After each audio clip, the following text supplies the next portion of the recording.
Good morning to everybody. I'm Veronica Velasco, the regional coordinator of the Lombardy region in the north of Italy.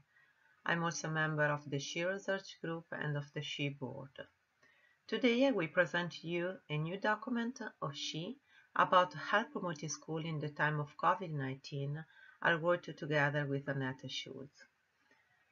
In the last 1 year and a half, we all have been struggling with the COVID-19 pandemic, and that's why I call it the sworn enemy.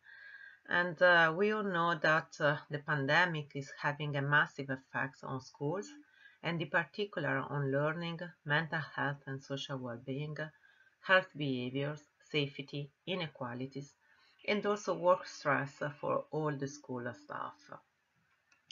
The good news is that the WHO has established an European Technical Advisory Group for schooling during COVID-19, and this group has published some recommendations that affirm that the principles of health promoting school are even more important in a pandemic.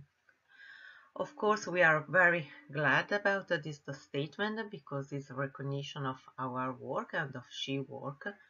But at the same time, we know that schools have a lot of questions, of doubts about how to implement health promoting school during the pandemic.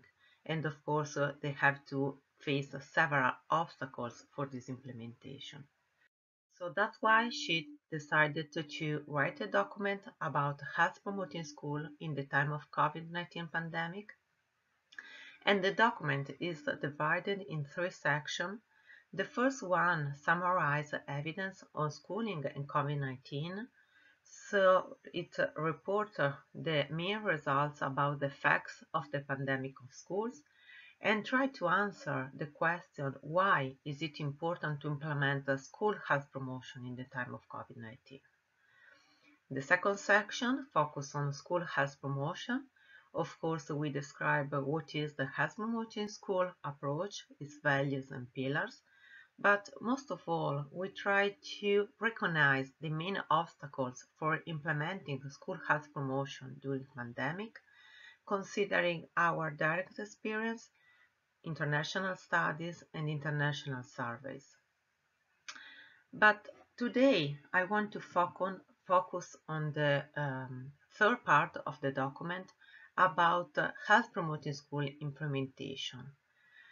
So we try to say what can health promoting school offer during the COVID-19 pandemic and to identify some strategies that can concretely be implemented during the pandemic.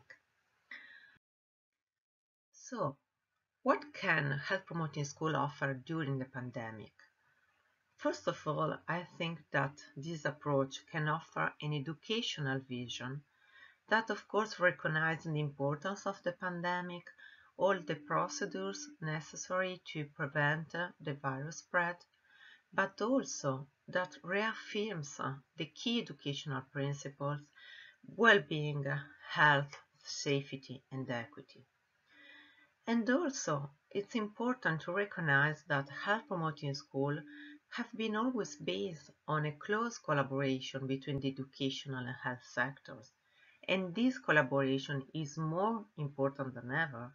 And so this approach can offer also some strategies, collaboration, organization to promote this collaboration between the two sectors. And the third thing is that health promoting schools include a lot of actions, good practice, evidence-based program that can be adapted to the actual situation. So when we think about the strategies that can be implemented also during the pandemic, we can think about several strategies related to the 6 SHE components. And we can adapt previous strategies and previous strengths to the actual situation.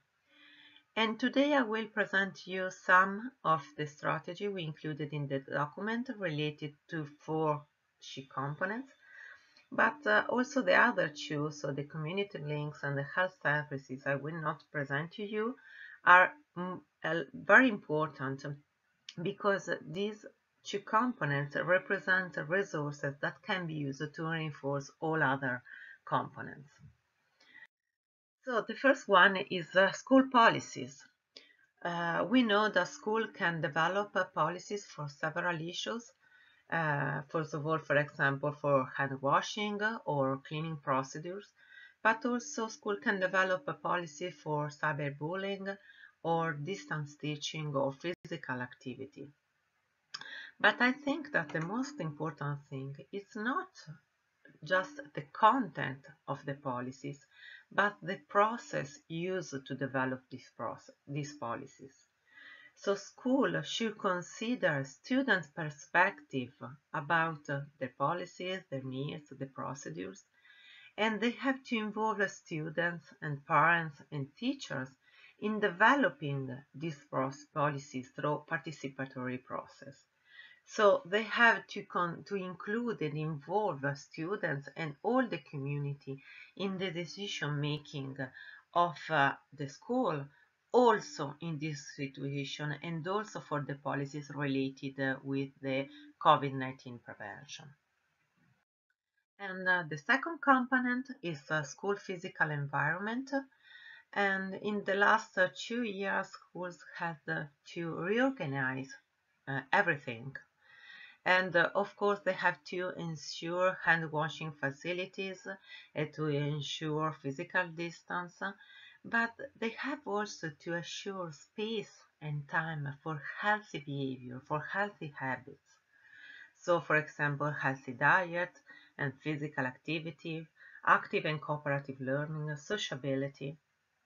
And so, to do that, it's important that school consider that they can use all the spaces in a school and outside the school, not only the traditional spaces, so the class, but also all the areas in the school or in the community, in the neighborhood of the school.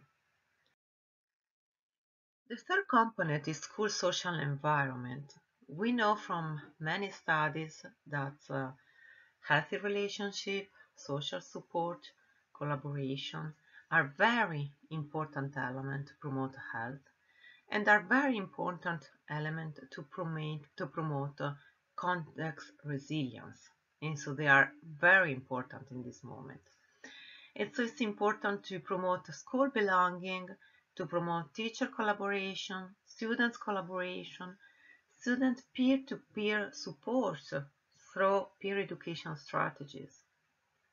And I think that it's important to consider and to promote all these elements both when schools are open and when schools are closed. We know from the WHO and TAG recommendation that school closure are the last strategies that have to be used, but we also know that many countries have closed school for a long time and we don't know what is going to happen next year. But it's important to know that schools are not really closed. They are a distance school. And when students and teachers are working at a distance, school belonging and relation are also more important. And to do this, it's important to reinforce and support the school principals. And so school principals need new competencies, new, more health literacy, more strategies to reinforce their leadership in order to assure all this social environment. And the first element is individual health skills and action competencies. And we, of course, have to promote health literacy among students, teachers, and school principals. But we also have to promote life skill and action competencies to cope with this crisis, to manage the crisis. So students need competencies, skills to cope with the continuous changes, to manage their everyday life, to let them to experience positive behaviors and situations and maintain positive relationships. And so to achieve this goal, it's important to use inclusive and active teaching methodologies, again, both in presence and in a distance teaching. So in the document you will find more strategies than the one I presented you today, and I hope that this document will help schools to implement health promoting school also the next year. And so I thank you, and I hope we will have the time during the assembly to share some comments, suggestions, and questions. Thank you.